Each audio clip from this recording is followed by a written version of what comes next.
जय भोले की हर हर महादेव बम बम भोले। आज मैं श्री शिव महापुराण रुद्र संहिता सती खंड का 14वां अध्याय सुना रही हूँ। दक्ष की 8 कन्याओं सहित सती का लालन पालन। सुनिए। ब्रह्मा जी बोले, मुनिराज, मैं अपने पुत्र दक्ष के पास गया और उन्हें समझाकर उनका शोक और तुम्हारे प्रति क्रोध शांत किया। तत्पश्चात दक्ष ने अपनी स्त्री के गर्भ से सुंदर 8 कन्याएं उत्पन्न की और धर्माधिकों से उनका विवाह कर दिया। दक्ष 10 कन्या धर्म को, 13 कश्यप को, 2 भूतांड्री रस और कृशासव को और शेष गरुड़ को दे दी, जिनकी संतानों से तीनों लोक भर गए। कन्याओं की उत्पत्ति से समय दक्ष ने अपनी स्त्री के साथ जगदम्बिका शिवा का मन में जो ध्यान कर उनकी स्तुति की थी, तो अनेकों क्रीड़ा करने वाली परमेश्वरी सबको मोहित कर अपने पिता से इस प्रकार बोली कि जिससे उसकी माता भी न सुन सके। देवी ने कहा कि प्रजापते, तुमने कन्या के लिए पहले जो मेरी आराधना की है उसके अनुसार तुम्हारा अभीष्ट सिद्ध होगा। तुम तप करो। दक्ष से ऐसा कहकर देवी अपनी माया से बाल्या भाव धारण कर माता के पास जाकर बैठ गई और रोने लगी। तो उनके रुदन को सुन संभ्रमण हो बहुत सी स्त्रियां आ गई। दासियां भी बड़े प्रेम से आई और उस असंख्य की कन्या शिवा का रूप देखकर सारी स्त्रियां हर्षित हो गई तथा सारे नगरवासी जय जयकार का शब्द करने लगे। दक्ष ने उनका नाम उमा रखा। वीरनी की माता ने विधिवत उस कन्या का संस्कार कराकर स्तनोपान विधि विधान से उसे दूध पिलाया। माता वीरनीत और महात्मा दक्ष ने बड़े प्रेम से उस कन्या का पालन किया। 14वां अध्याय समाप्तम। जय भोले की। 15वां अध्याय सती तपस्या। ब्रह्मा जी बोले, जब सती कुमार अवस्था को त्याग युवा अवस्था को प्राप्त हुई, तब उसके पिता दक्ष उनके विवाह की चिंता करने लगे। तब पिता के मन की बात जानकर सती अपनी माता के पास जाकर शिवजी की प्राप्ति के लिए स्वयं इच्छा प्रकट करने लगी। शिवजी की प्राप्ति के लिए माता से तप करने के लिए आज्ञा मांगने लगी। माता ने घर में ही शंकर की आराधना आरंभ करा दी। अश्विन मास की नंदा तिथि में गुड़ चावल और नमक से सती ने शंकर की पूजा आरंभ की। 12 महीने की सविधि पूजा की और भोग लगाया। फिर उस नंदा व्रत को समाप्त कर सती अन्य भाव से शिवजी की आराधना करने लगी। मैं विष्णु सहित सब देवताओं को साथ ले सती की तपस्या देखने गया। शिवजी के ध्यान में मगन सती देवताओं की दूसरी सिद्धि के समान दिखाई पड़ी। फिर सब देवता सती को प्रणाम कर शिव प्रिय कैलाश को चले गए। लक्ष्मी सहित विष्णु और सावित्री सहित मैं भी शिव के पास गया। वहां शिवजी को देख चकित हो हम सब ने हाथ जोड़ स्तोत्रों द्वारा शिवजी की बड़ी स्तुति की। 15वां अध्याय समाप्तम। 16वां अध्याय शिवजी का ब्रह्मा से अनुरोध। सुनिए। ब्रह्मा जी बोले, तब उस स्तुति को सुनकर सृष्टिकर्ता शिवजी ने प्रसन्न होकर हम सब के आगमन का कारण पूछा। मैं बोला कि करुणा सागर, हम सब आपकी सहायता चाहते हैं। परमेश्वर, हम सब मिलकर ही तो सृष्टि रचना, पालन और संहार करेंगे, परंतु जब आप इस प्रकार वैरागी होकर असुरों को मारेंगे ही नहीं, तब संसार की सृष्टि और स्थिति कैसे रहेगी? आप इस कार्य में सहयोग दीजिए। आप ही से हमारा और विष्णु का आविर्भाव हुआ। हम दोनों स्पतनित हो गए। अवतार आप भी तो देवताओं के हितार्थ भार्या रूप से कोई स्त्री करें। आपने पहले कहा भी था, जब मैं गुणागार रुद्र रूप में प्रकट होऊंगा, तब सहता का और स्त्री से विवाह कर संसार का कार्य करूंगा। अब अपनी प्रतिज्ञा को पूर्ण कीजिए। अतएव संसार का कार्य करने के लिए आप एक स्त्री ग्रहण कीजिए।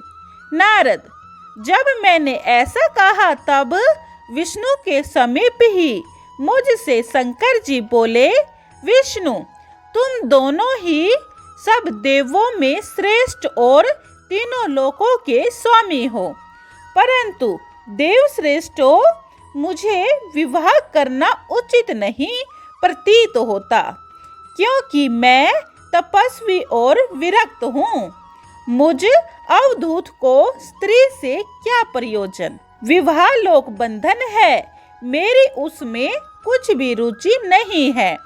फिर भी लोक कल्याण के लिए यदि हट करोगे तो भक्तों के अधीन होने के नाते मैं विवाह कर लूंगा, परंतु पहले तो आप उस काम रूपिणी योगिन को तो उपदेश कीजिए कि जो विभाग पूर्वक मेरे तेज को श्रवण कर सके। जब मैं योगी हूँ तब वह योगिनी हो जाए, और जब मैं कामासक्त हूँ तब कामिनी बन जाए, अन्यथा मेरा भविष्य चौपट हो जाएगा। अस्तु, पहले मेरी अनुसरण करता स्त्री को आप ऐसा उपदेश तो करें कि वह मेरे वचनों की विश्वसनीय होगी या नहीं। यदि उसे मेरे वचनों में विश्वास न हो तो मैं उसे त्याग दूंगा। ब्रह्मा जी कहते हैं कि जब शंकर जी ने मुझसे ऐसा कहा तब मैंने और विष्णु ने प्रसन्न हो हंसकर बड़ी नम्रता से उनसे कहा कि नाथ, आपके योग्य हम स्त्री बतलाते हैं। जिस लक्ष्मी ने पहले 2 रूप धारण किए थे, वही अब तीसरे भिन्न रूप से उमा नाम से प्रकट हुई है। लक्ष्मी और रमा ने तो अपना पति बना लिया, परंतु उमा अभी किसी की भी स्त्री नहीं हुई है। अभी दक्ष की कन्या हुई है, सती उसका नाम है। वही महातेजस्वी सती तुम्हें अपना बनाने के लिए दृढ़वर्ती होकर तप कर रही है। महेश्वर, आप उस पर कृपया कर उसे वर देने चाहिए और इच्छित वर देकर उससे विवाह करे। ब्रह्मा जी ने भी सती से विवाह करने के लिए शिवजी से अनुरोध किया। तब भक्तवत्सल सुविज्ञानी शंकर ने तथास्तु कहकर सबको विदा किया। हम सब अपने अपने लोकों को आए। 16वां अध्याय समाप्तम। 17वां अध्याय सुनिए। उमा को वर प्राप्त। ब्रह्मा जी बोले, सती ने फिर नंदा का व्रत किया। तब शंकर जी प्रसन्न हो उसे दर्शन देने गए। शंकर को देख सती ने किंचित लज्जा से सिर झुका उनके चरणों में प्रणाम किया। तब शिवजी बोले, सुव्रते, मैं तुम्हारे व्रत से प्रसन्न हूँ। तब तो सती और भी लज्जित हो गई और उनके हृदय में जो था वह कह न सकी।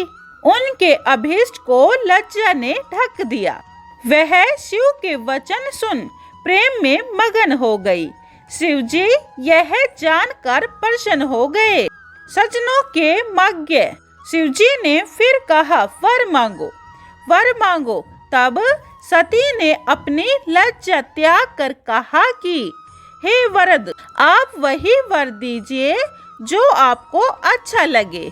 सती का वाक्य पूरा भी न हुआ था कि भक्तवत्सल शिवजी ने तुम मेरी अर्धांगिनी बनो कहकर उन्हें यह वर दे दिया। मनवांछित वर पाकर सती मौन हो गई। फिर कामना युक्त शंकर के समक्ष खड़ी हो मंद मंद मुस्कुराती हुई सती कामवर्धक हाव भाव करने लगी। शिवजी का श्रृंगारिक भाव जागृत हो गया। फिर सती ने हाथ जोड़ भक्तवत्सल शिवजी से नम्रता पूर्वक कहा कि हे देव, महादेव, प्रभु, जगतपते, मेरे पिता के समक्ष विवाह विधि से आप मुझे स्वीकार करें। सती के वचन सुन भक्तवत्सल भगवान ने उन्हें प्रेम से देखा और तथास्तु कहा। सती जी ने मोह और हर्ष से युक्त हो शिवजी को समझाया और उनसे आज्ञा ले माता के पास आई। शिवजी हिमालय शिखर पर अपने आश्रम में पहुँचे। वहाँ पहुंचकर स्मरण किया। मैं उनके पास पहुंचा। भगवान शंकर ने मेरी ओर देखकर कहा कि ब्रह्मा, तुम मेरी आज्ञा से दक्ष के पास जाकर कन्या देने का कोई शीघ्र उपाय करो। शिवाज्ञा पा मैं कृतार्थ हुआ। शीघ्र ही दक्ष के घर पहुंचा। उधर सती अपने पिता के पास शिवजी को प्राप्ति का समाचार कहला रही थी और उनकी प्रसन्नता में उनके माता पिता बड़ा उत्सव कर रहे थे। तब तक सहसा मुझे वहां उपस्थित हुआ देख दक्ष ने सिर झुकाकर प्रणाम किया और आसन देकर बैठाया तथा आगमन का कारण पूछा। तब मैं दक्ष से शिवजी के लिए सती को देने का विचार कहा। उसे सुन मेरा पुत्र दक्ष बड़ा प्रसन्न हुआ और कहा, ऐसा ही होगा। मैं उत्कंठित शिव के पास लौटा। 17वां अध्याय समाप्तम। जय भोले की 18वां अध्याय अगली वीडियो में देखें। जय भोले की हर हर महादेव, बम बम भोले। अगर आपको हमारी वीडियो अच्छी लगी हो तो लाइक, शेयर और सब्सक्राइब जरूर करें, क्योंकि हम हिंदू संस्कृति को आगे बढ़ा रहे हैं। जय भोले।